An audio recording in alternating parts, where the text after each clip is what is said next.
unsay latest update about sa COVID, particularmente diri sa probinsya sa Davao del Sur. Okay. May buntag sa tanan, no? Dr. Joanna Masongsong, Provincial Health Officer 2 sa Davao del Sur. Sa pagkakaroon, ato ang probinsya diri sa Davao del Sur, aduna kitay 28 ka kaso, no, nga ato ang ginamonitor. So sa 28 ka cases nato, ang 5 ana naa sa Digos City. So naay duha nga atong gi-classify as persons under investigation. Ang usa naa pa karon na admit sa SPMC. Wala pa mahuman ang iyahang, wala pa ang resulta actually, no. Ang kantong mga persons under monitoring nato sa uban pod nato nga mga munisipyo kay namo pod sila mga kaso, ongoing ang ato ang monitoring sa ilaha. Kaduha sa kaadlaw sila ginaadto, gina-check ang ilahang temperatura, kung nabay kalintura, wala ba, na gina-check kung naba sila ubo o sipon. Unya human ana, once mo end ang ilahang monitoring sa 14 days, nga atong gitawag nga kinahanglan sila magpuyo sa balay or home quarantine, then that's the time nga pwede na sila magawa. So naatay mga 28 ka kaso tanan. Okay, Dok, kining ang history ani nila. Ano nga imong na POI ni sila o na PON? Naa sila history of travel sa gawas, no? Kadtong mga lugar nga naay mga kaso karon sa COVID-19. So mo na nga na-classify sila nga ato agad siyang i-monitor or ato agad siyang under investigation kung naay gibati nga kalintura o buong sipon. Dok, kaning duha ka PUI nga nasa SPMC. Usara. Usara. Babae, lalaki, Dok. Kana wa ra ba ko kibalo na di sad ta pwede man gud mo disclose ana siya nga kuan nga data with regards sa lalaki ba or babae, pero naa karon sa SPMC still under awaiting for results sa iyahang testing. This 28 suspected taga Davao del Sur lang eh. Sa tibuok probinsya sa Davao del Sur. So do you have data, Doc, sa ubang Dilita pwede mo pagawas ng data, no? Ang ato lang, syempre, kung asa nga lugar, pwede na ito isulti. Okay. So, sige. So, sa Digos City, naiduha ka persons under investigation, naitulo ka persons under monitoring. Sa Santa Cruz, naay 5. Sa Padada, naay 4.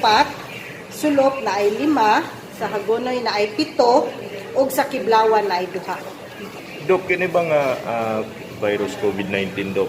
Pinaagi sa laway lang yun ni Dok nga makuha na to ang virus? Laway lang yun?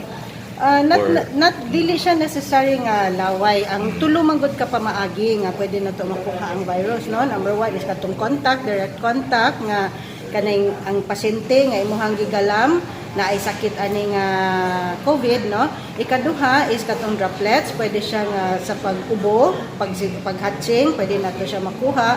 O ang ikatulo through fomites, kaning ato ang mga inanimate objects, cellphones, kanang doorknobs, handrails, ang ato ang lamisa, ang ato ang kanang kitchen utensils, ang ato ang mga ginagamit para pagkaon, plato, yung ana, pwede siya.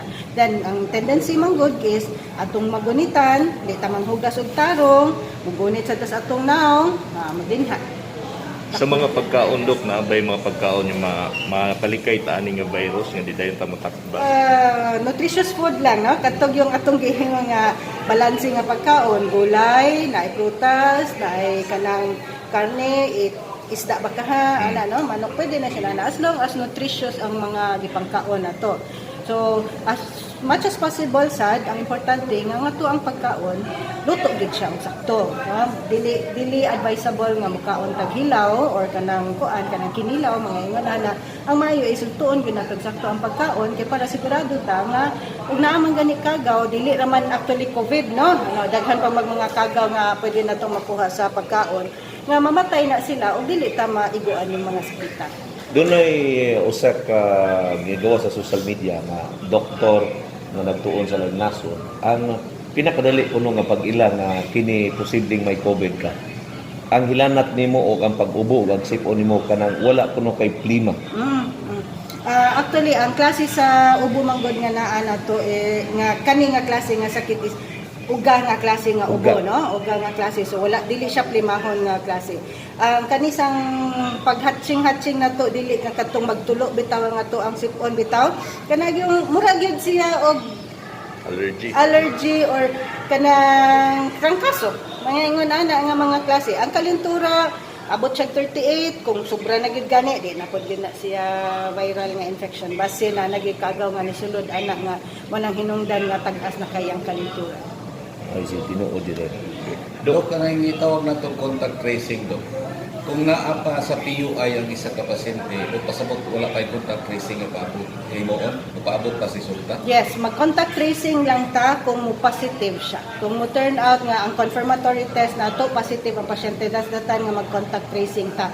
Dili advisable nga mag-contact tracing tagaan. Kay what if negative? Ang ato ang kahago nga nag-contact tracing ta anang palibot niya nga 1 meter radius tanan niyang nakakontak gikan sa eroplano baka siya gikan sa airport, sa ilahang balay, sa palengke asa siya nato imo man ang pangitaon tanan.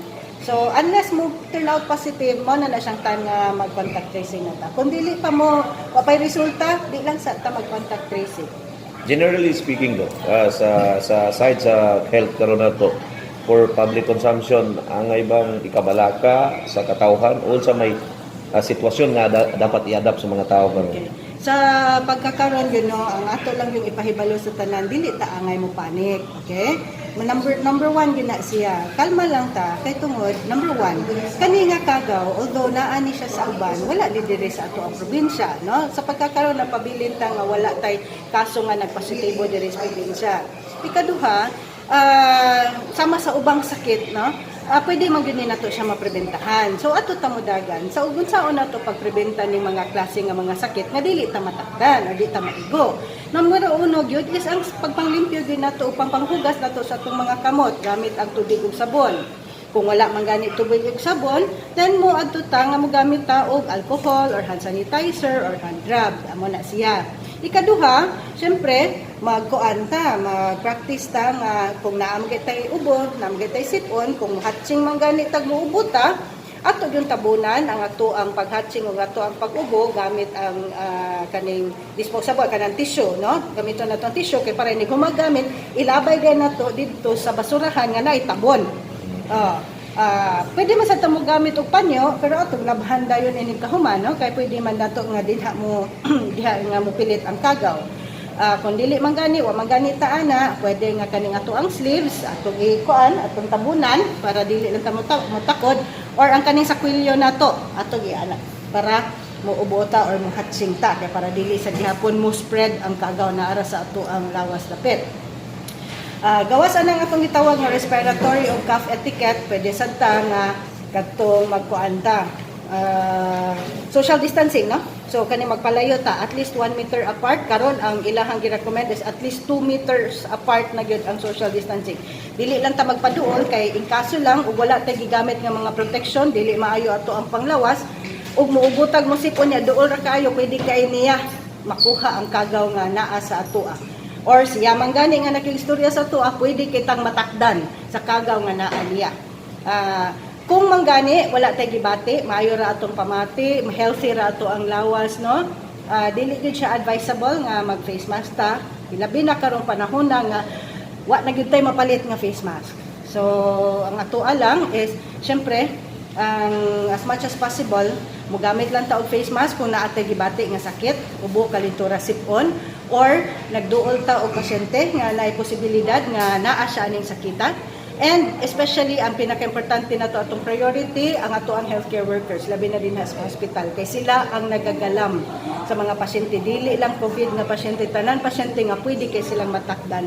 So mo na silang mga klase nga mga tao nga pwede ra mo sulob og face mask, no?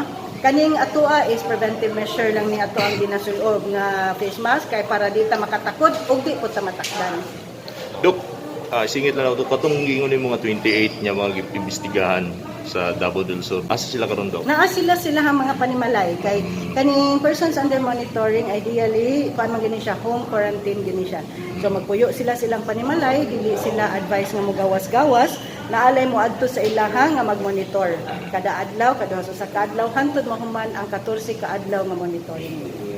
Dok, ako lang ipangutana, Dok, tinuod ba ni o dili, Dok, kay sa social media, daghan ang mga nisulti nga makatabang daw, makapreventa sa virus, kini pag-inom daw aning mga elemento, hubog like tanduay, Dok, tinuod na sa Dok, dili? Mga daghang naghubog karon kay tinuod. Dili na siya ko ana kanang evidence-based ba nga Kani bitang mo na siya tambal ana. Actually ang tambal ra gyud nato is kita mismo atong panglawas maayo, no? Healthy ta. Kaon tag sakto nga pagkaon, nutritious nga mga pagkaon, matulog tag sakto kay para mapahulay ta di ang ato ang immune system dili mo kanaog kay once manggod nga maluya ta, no? Aka na mag-inom-inom ta, nya maluya ra gihapon ta, munaog gihapon atong immune system. So mas dali ta matakdag sakit, dili lang karing COVID, laing sakit pa gyud mo pwede kay matakot sa ato.